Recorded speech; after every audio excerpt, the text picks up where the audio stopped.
Bonjour. C'est une journée magnifique aujourd'hui pour nous. Je pense que tout le monde est au courant. Nous sommes dans la célébration de la première année de l'Église Bonne Nouvelle. Donc, en fait, demain, c'est le jour où on a commencé, ça fait un an, ce nouveau temps, cette nouvelle époque de l'Église qui avait commencé ici. Et donc, l'Église Bonne Nouvelle, elle célèbre une année. Et aujourd'hui, je voudrais partager avec vous un message biblique qui nous aide à comprendre qu'est-ce que nous célébrons quand il s'agit d'une église chrétienne. Quelle est la célébration des chrétiens? Et ça ne sert à rien, simplement de compléter un an qui est détente, si on pourrait dire comme ça. Mais qu'est-ce que nous célébrons quand on pense à la fête chrétienne? Et donc, je voudrais bien que vous ouvriez la Bible avec moi dans Luc chapitre 15.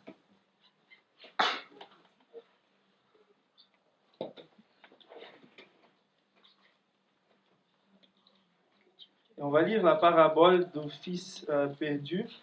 Cette parabole, elle nous aide beaucoup à comprendre qu'est-ce que c'est la fête chrétienne.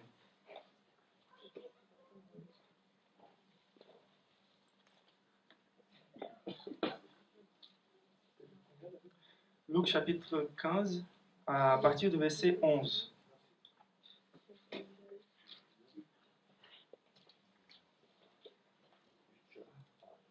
Et la parole de Dieu a dit comme ça. Et Jésus dit encore, un homme avait 2 fils. Le plus jeune dit à son père, mon père, donne-moi la part des biens qui doit me revenir. Et le père leur partagea son bien.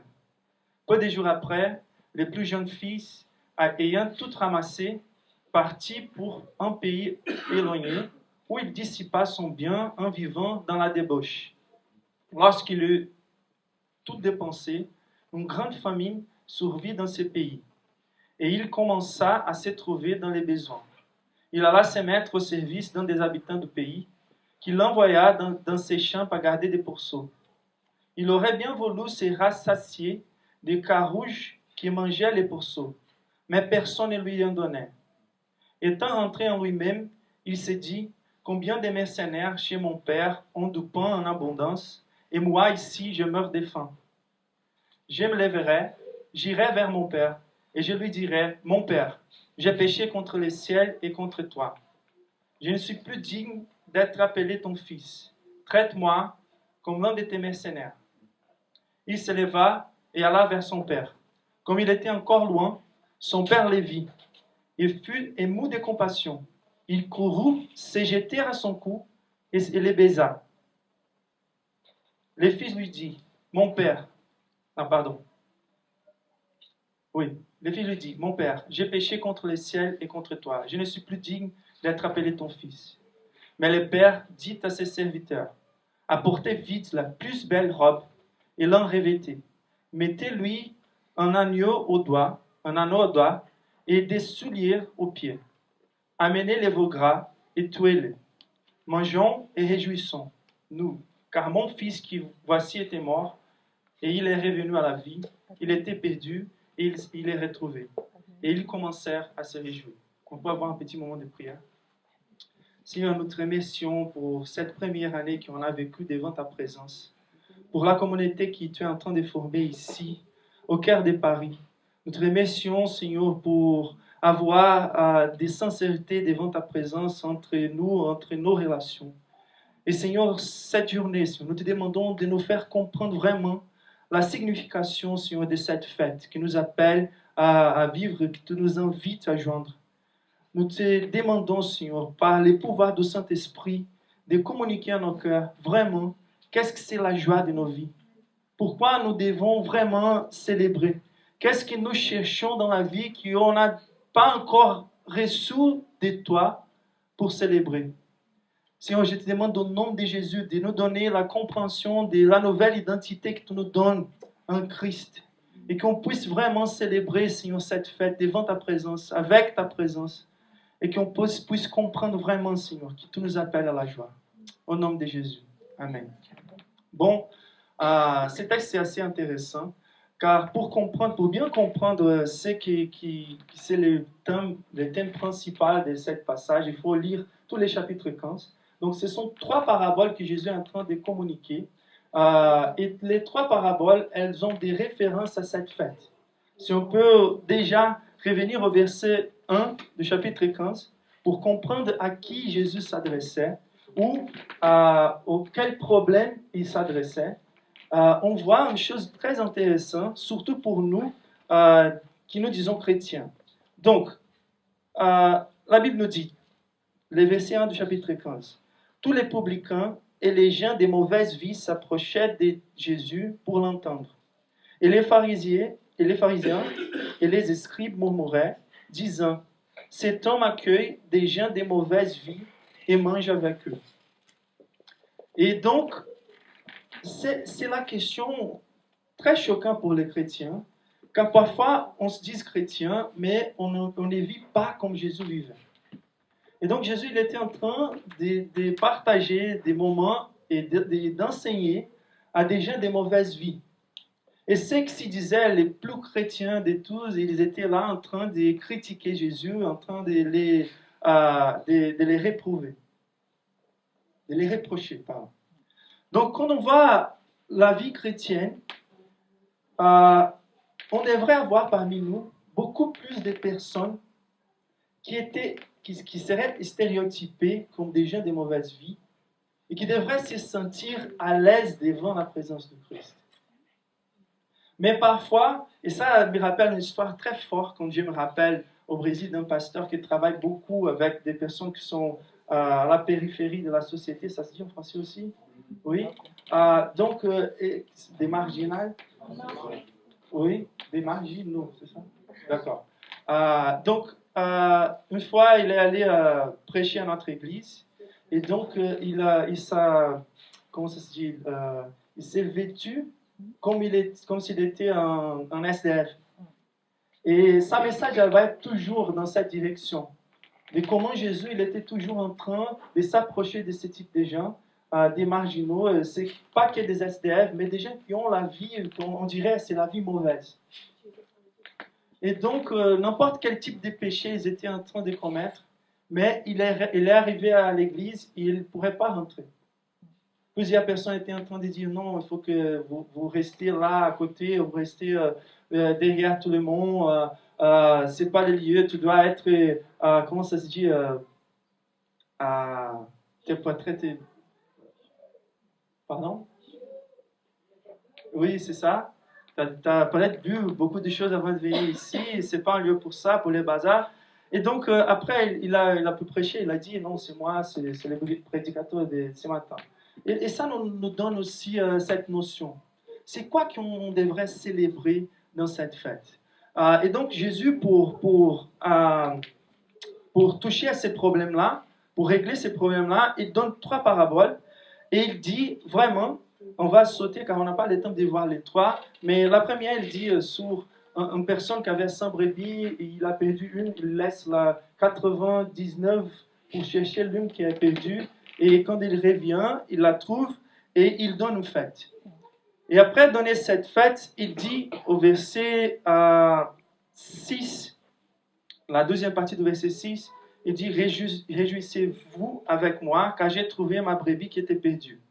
Et donc après, Jésus dit, de même, je vous le dis, il y aura plus de joie dans les ciels pour un seul pécheur qui se répand, que pour 99 justes qui n'ont pas besoin de repentance. Et parfois, nous, quand nous jugeons les personnes qui sont à côté de nous, quand nous nous disons que ce sont des gens de mauvaise vie, nous sommes en train de juger à nous-mêmes. Et si nous nous trouvons juste à nos propres yeux, en fait, on n'a pas eu la vraie repentance. En fait, quand on voit l'être humain, n'importe combien nous nous sentons saints, devant la présence de Dieu, nous serons vraiment comme les pires des hommes. Quand on voit ce que Mike, je suis très ravi au sujet que Mike avait prêché le dernier dimanche, il a dit une illustration très forte, il a dit que par rapport à Dieu, nous sommes comme des étoiles. Quelques étoiles sont plus proches que les autres, mais nous, quand on regarde les étoiles, on ne voit pas ça, on voit tous dans les mêmes plans. Mais quand Dieu regarde les êtres humains qui pensent qu'ils sont plus saints que les autres, il regarde, il voit qu'en fait, c'est comme des petites étoiles.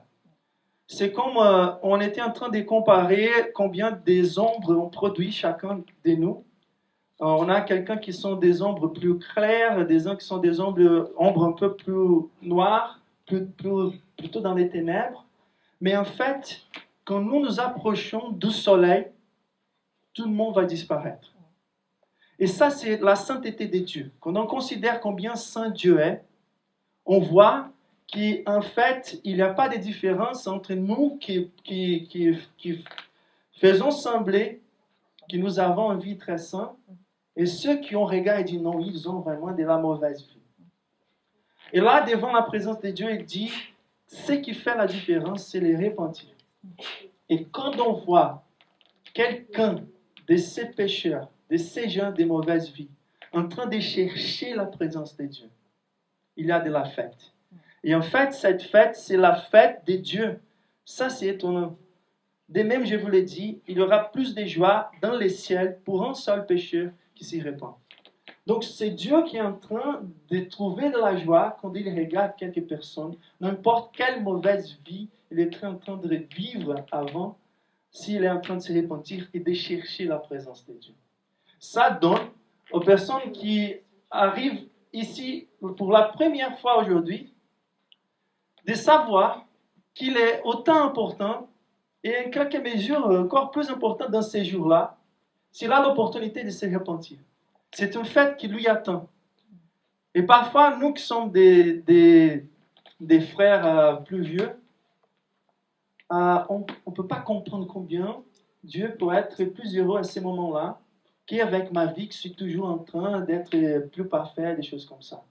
Mais là, c'est déterminant, ces moments-là. Après, il nous donne la parabole sur les drachmes perdus.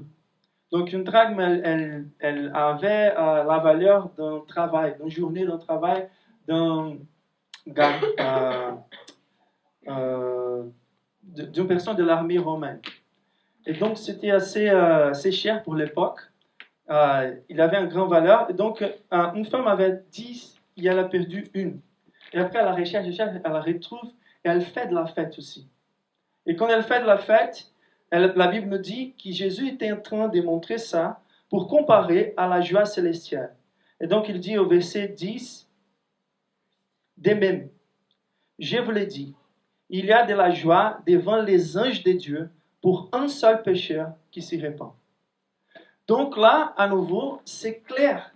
Car parfois, on arrive à la parabole du fils perdu et on pense plutôt qu'il s'agit d'un chrétien qui a été s'éloigner de la présence de Dieu. Ça peut marcher dans cette côté aussi. Mais les contextes, ils nous montrent très clairement qu'il s'agit de repentir d'une personne. D'une personne qui était éloignée de Dieu, n'importe en quelle condition. Mais c'est plutôt, le thème principal, c'est la fête de Dieu. Jésus, il est devant des gens de mauvaise vie. Il est en train de les enseigner. Et les pharisiens, les spirituels, les personnes qui se sentaient les plus justes du monde, regardaient ça et disaient non, c'est pas possible.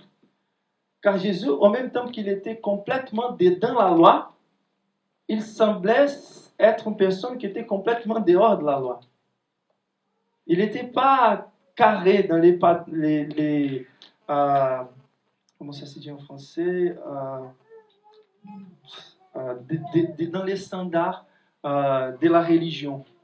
Et donc il était là et il commence à défendre cette position. Il dit, je suis avec les gens de mauvaise vie. Et quand je suis là, je suis dans la fête.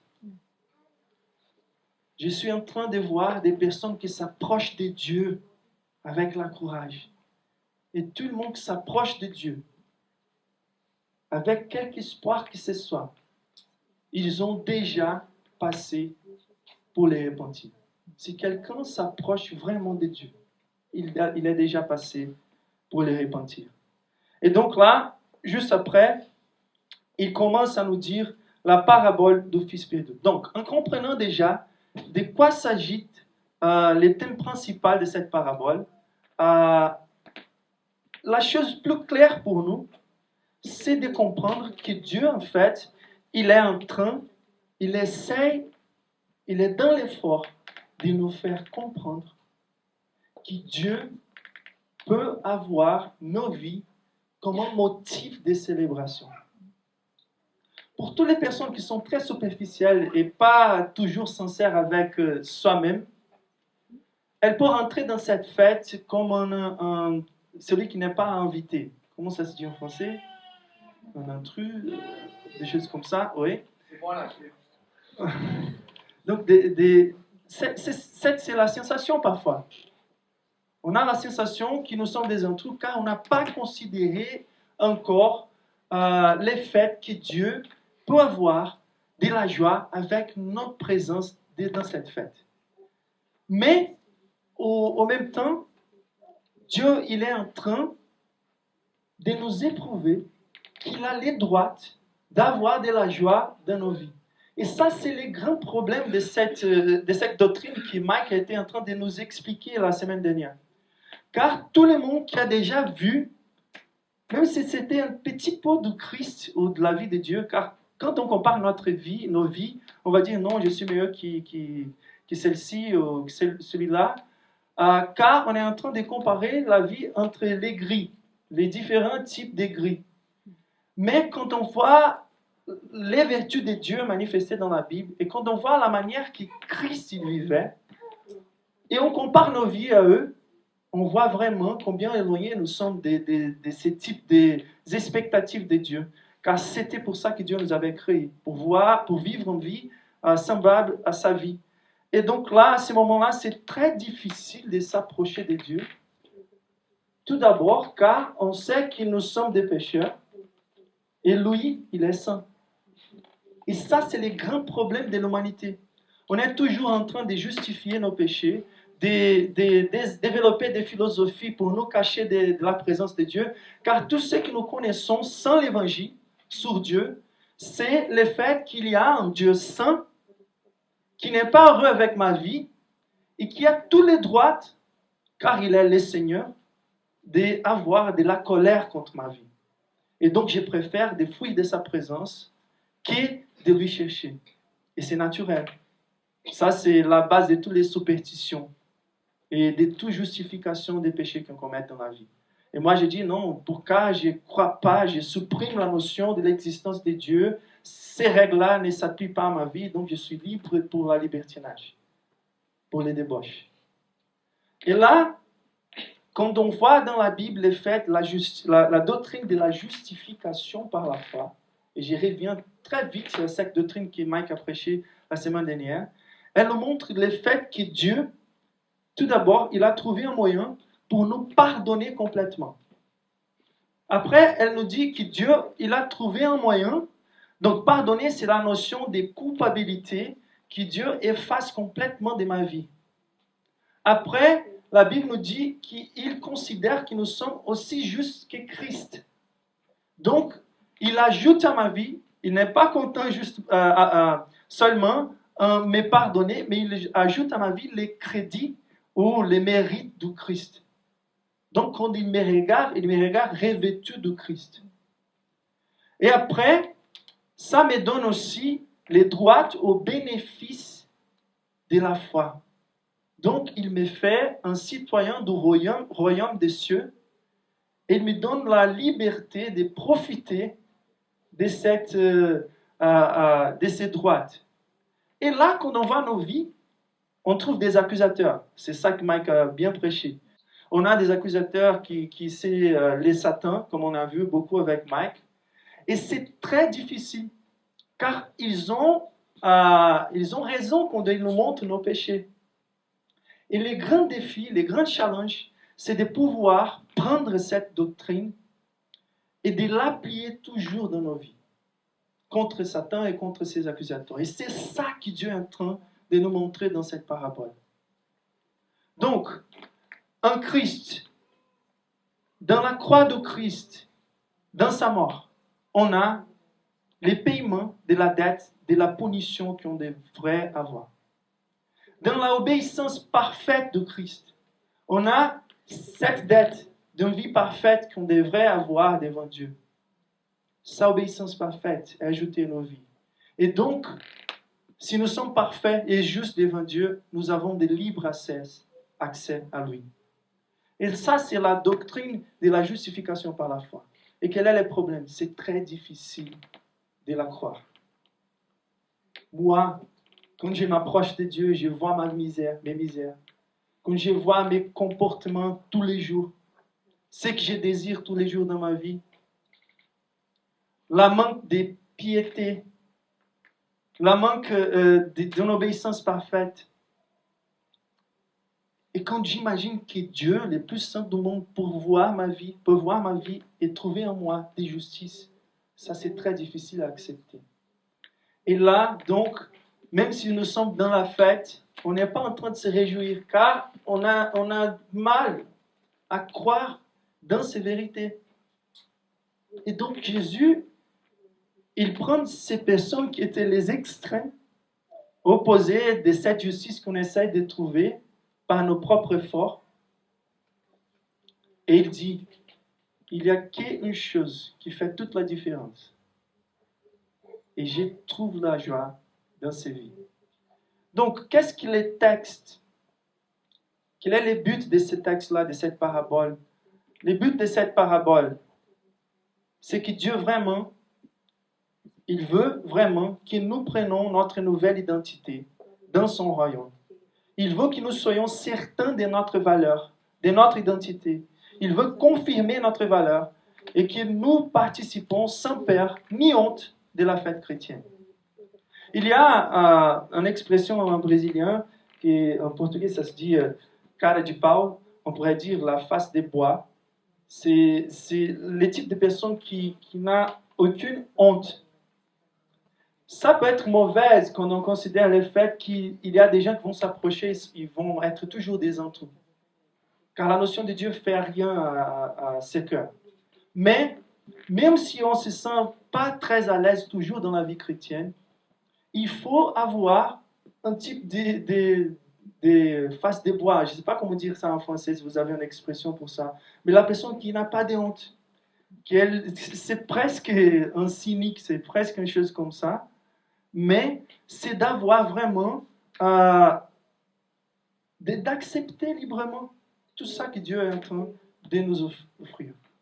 Et donc là, quelles sont les vérités que ce texte nous enseigne pour qu'on puisse profiter bien de cette fête? Bon, la première chose que je dois savoir pour profiter bien de cette fête, c'est qu'il faut comprendre la mesure du malheur où les êtres humains se sont mis. Ça, c'est très bien montré et cette parabole, elle a beaucoup de relations avec l'histoire de l'humanité.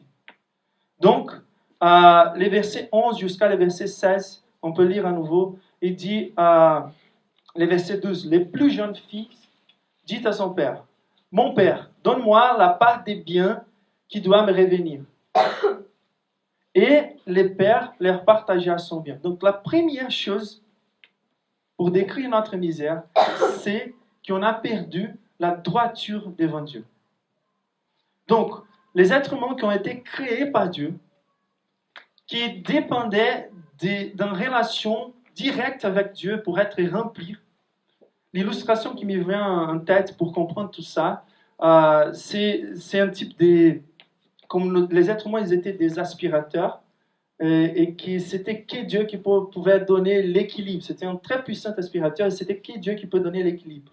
Et donc on se tourne les dos contre Dieu et on les met vers le monde et tout ce que le monde peut nous offrir.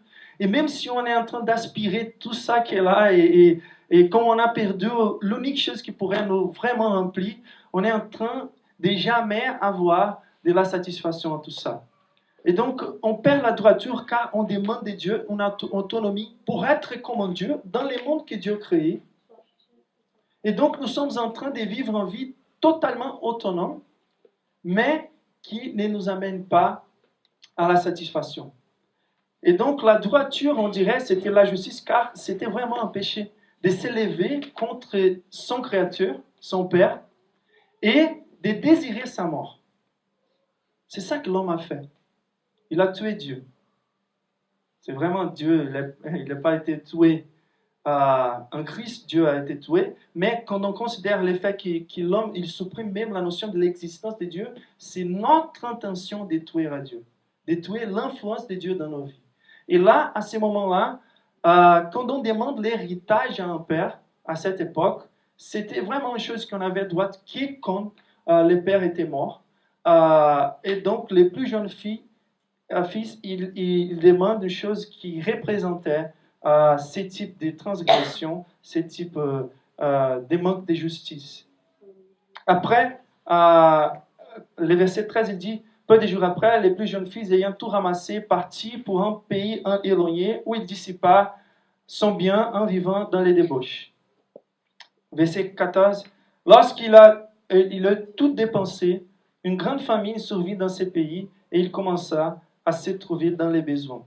Donc, la deuxième chose, c'est presque une conséquence directe de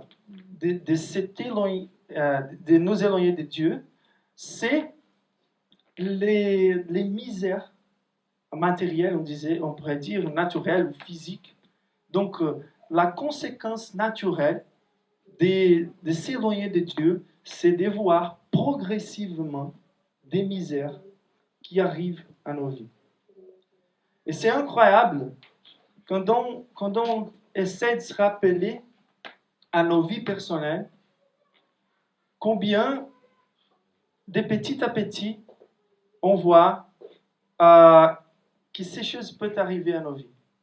Donc il était en train de gaspiller tous ses besoins, de gaspiller tout son héritage pour vivre dans les débauches. Et là, de petit à petit, il perd sa famille, sa terre, son argent, tous ses biens. Et il se trouve dans les besoins. Et parfois, les besoins matériels, il peut nous donner un peu la notion qu'on a perdu, qu'on est progressivement dans une vie éloignée de Dieu.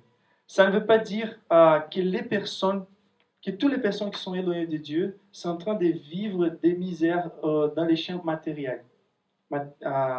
Mais ça peut nous aider. Des afflictions dans la vie, ça peut nous aider à comprendre comment nous sommes éloignés de Dieu. Après, il a perdu sa dignité, donc il désirait manger avec les pourceaux, et il a même risque de perdre la vie. Donc, dans les pires moments de nos vies, parfois, quand on considère que tout ça, toutes les misères que les êtres humains sont en train de vivre dans la vie, dans tous les mondes, ce sont en conséquence du péché original.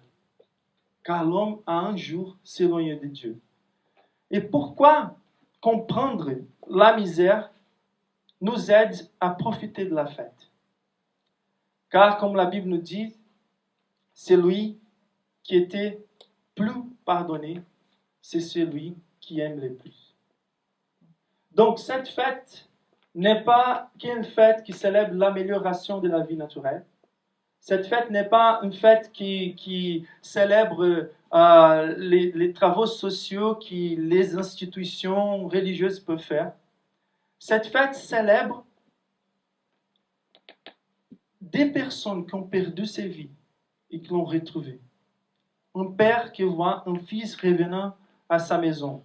Et donc, le plus je comprends les malheurs que j'avais éloignés de Dieu, le plus j'irai célébrer quand je me retrouve dans sa présence. La deuxième chose que ce texte nous apprend aussi, c'est que pour bien profiter de cette fête, il faut se repentir. Et ça fait la différence. Bon, les repentir, le verset 17, il nous dit, en étant rentré en lui-même, il s'est dit, combien d'ouvriers chez mon père ont du pain en abondance, et moi ici je meurs de faim. Je me lèverai, j'irai vers mon père, et je lui dirai, mon père, j'ai péché contre les ciels et contre toi. Je ne suis plus digne d'être appelé ton fils. Traite-moi comme l'un de tes ouvriers. Donc là, c'est très intéressant, très intéressant, ce qui se passe dans les vrais repentis. Car parfois, on a des personnes parmi nous qui n'ont pas vraiment passé pour les repentis. Et ça, c'est presque l'étiquette d'entrée dans cette fête. Car tous les êtres humains, son plus grand problème, c'est l'orgueil. Pourquoi cette religion, l'unique religion que faire les saluts gratuitement, c'est la religion la plus persécutée pour les hommes? Pourquoi les hommes sont en train de rejeter l'unique religion qui offre les saluts gratuitement? Car l'unique condition de ces saluts, c'est de la reconnaissance de nos imperfections, de nos culpabilités, de notre culpabilité. Donc, c'est de lutter contre l'orgueil. Et là, à ce moment-là, on voit bien les procès des repentis de cet homme. Et on voit qu'est-ce que c'est les repentis, les vrais repentis. En première place, la Bible dit il a rentré en lui-même. Donc, les repentis, les vrais repentis, ce n'est pas une chose superficielle que j'ai fait sembler que je suis en train d'être repenti. Et j'ai dit des choses, toutes les fois, je commets des péchés et j'ai dit, pardonnez-moi, j'ai du tort en ça. Non. C'est de vraiment rentrer en soi-même et de réfléchir. Donc, étant rentré en lui-même, c'est une réflexion qui nous lève à voir les choses logiquement en faveur de Dieu. Donc, c'est presque logique de voir, et je me rappelle bien dans ma conversion, comment les faits de me repentir semblaient à moi presque un gain d'intelligence dans ma vie. Jamais des choses ont fait plus de sens quand j'ai vu, non, je dois me repentir devant Dieu. Car je pourrais vu vraiment dans ma vie et dans les explications bibliques sur ma condition de misère, combien éloigné j'étais de Dieu et combien c'était que Dieu qui pourrait vraiment me remplir. Et donc, là, ce type de réflexion, elle peut considérer ces dommages quantitatifs, on pourrait dire, ces dommages matériels, par exemple, il a dit combien d'ouvriers chez mon père ont de quoi manger et moi je meurs de faim.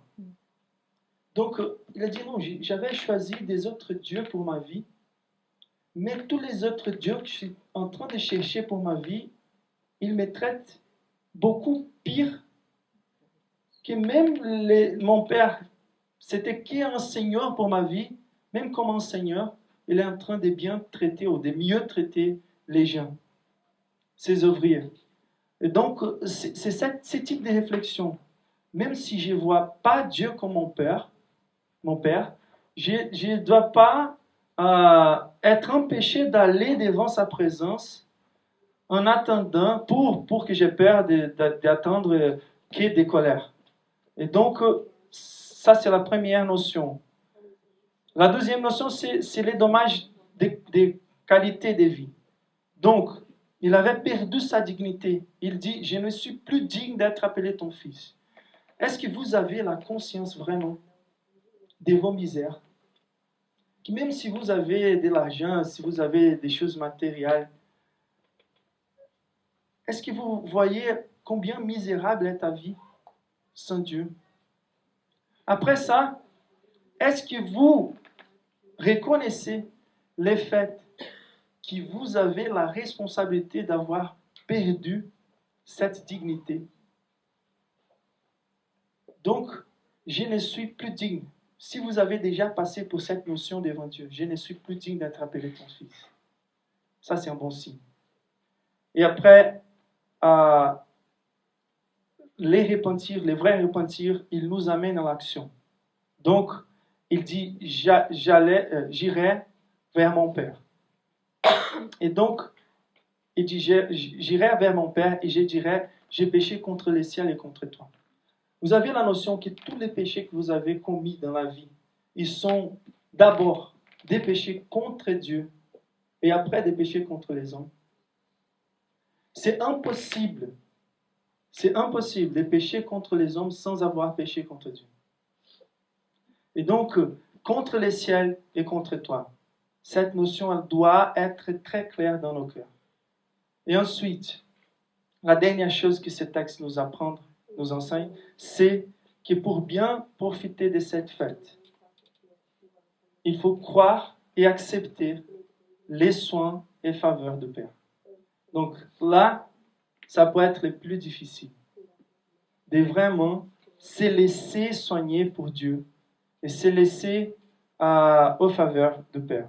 Donc, les versets 20 jusqu'à les 24, il s'éleva et alla vers son père. Comme il était encore loin, son père le vit et fut ému de compassion. Il courut se jeter à son cou et le baisa. Le fils lui dit, « Mon père, j'ai péché contre le ciel et contre toi. Je ne suis plus digne d'être appelé ton fils. » Mais le père dit à ses serviteurs, « Apportez vite la plus belle robe et l'en revêtez. Mettez-lui un anneau au doigt et des souliers au pied. Amenez les veaux gras et tuez-le. Mangeons et réjouissons-nous, car mon fils qui voici était mort, il est revenu à la vie, il était perdu, il est retrouvé. » Et ils commencèrent à se réjouir. Donc là, c'est la chose la plus importante. C'est vraiment d'accepter. Ça, c'est la partie de la foi. Ça, c'est la foi. De vraiment croire que Dieu, il a les droits de faire tout ce qu'il est en train de nous faire. Il a acheté en fait les droits. Il a payé un très haut prix pour pouvoir nous donner à nouveau, nous redonner cette dignité, cette autorité. Et comment Dieu avait réglé ça? Dieu a réglé ça publiquement. Et ça, c'est assez fort. Imaginez-vous l'anxiété dans le cœur du fils qui ne sait pas comment son père va lui traiter, mais qu'il sait que son père, il a tous les droits de les punir. Et donc, il part pour retourner à la maison avec une sensation de devoir. Car ça, c'est les repentirs que génèrent dans nos cœurs. J'ai le devoir de confesser mes fautes. J'ai cette soif de justice. Je ne sais pas comment Dieu va me traiter, mais il faut que je confesse. Il y a un fardeau très lourd dans mon dos et il faut confesser. Et donc, il va dans la direction de Dieu et il atteint un traitement beaucoup moins bon que les traitements qu'il trouve en Dieu, en son Père. Et donc, quand il était en train de s'approcher, il était encore loin, son Père, il court dans sa direction et il s'y jette dans son cou et commence à lui baiser. Quand on voit ça, c'est vraiment ce qui se passe dans nos vies devant Dieu. On a les peurs de s'approcher de Dieu, on a les peurs de revenir à la maison, on a cette notion de que Dieu est contre nous. Mais quand on vient dans la présence de Dieu, on trouve un père avec les bras ouverts. Ce père, tout ensuite, quand le fils dit « Je ne suis plus digne d'être appelé ton fils, traite-moi comme un de tes ouvriers ». Et ça, c'est la sensation qu'on trouve toujours dans l'église. Les personnes qui veulent servir. Je veux qu'elles servir à Dieu comme une espèce de gratitude, ça c'est bien. Mais la mentalité, c'est plutôt la mentalité des esclaves de Dieu, des serviteurs de Dieu, car on ne veut pas toujours méditer sur cette dignité qu'on ne se sent jamais à l'aise si on est sincère devant la présence de Dieu. Mais Dieu, il fait question de manifester publiquement. La réponse du Père n'est pas directement vers son Fils. La réponse du Père est une réponse publique. Ils veulent montrer qu'il ne va pas traiter bien son fils caché de la communauté. Il va bien traiter son fils comme s'il était un pauvre qui était éloigné et tout ça. Non, ils veulent redonner publiquement toute la dignité. Et quand est-ce que Dieu a fait ça pour l'humanité? Quand est-ce que Dieu a justifié les biens qu'il allait faire pour l'humanité?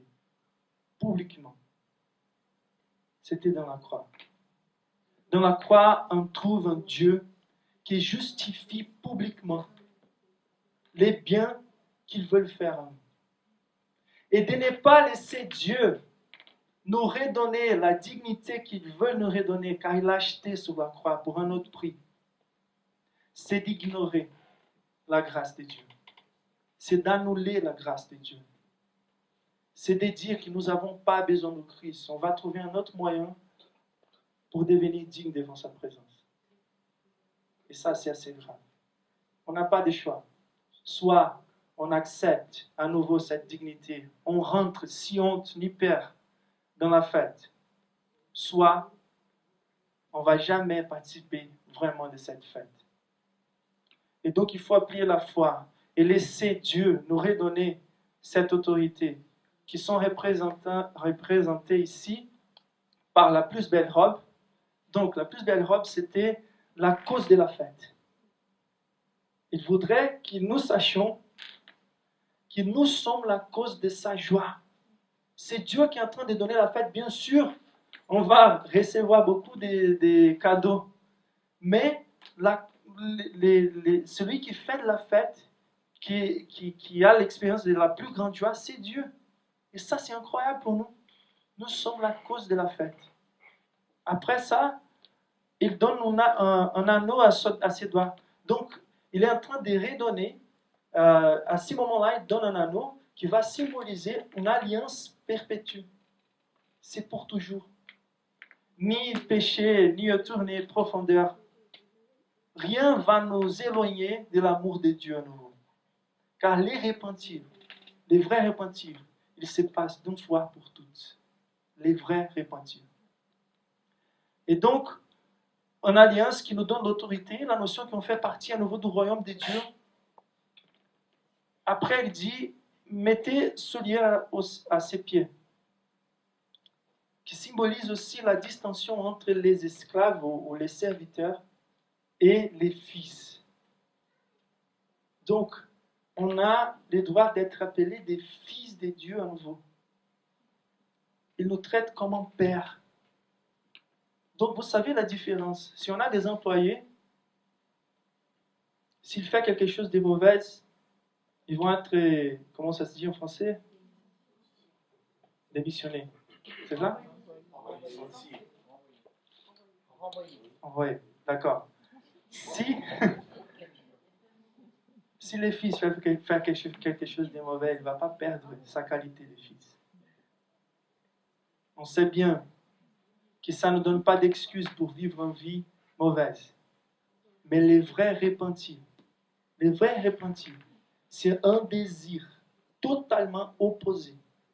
C'est une réflexion logique qui nous montre que les chemins les plus beaux, qui nous donnent, qui peut vraiment nous ressacier, c'est les chemins de Dieu. Et nous sommes très tristes quand on commet des péchés.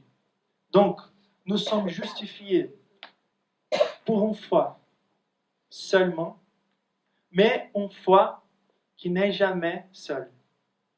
Cette foi est toujours accompagnée de bonnes œuvres, des progressions spirituelles.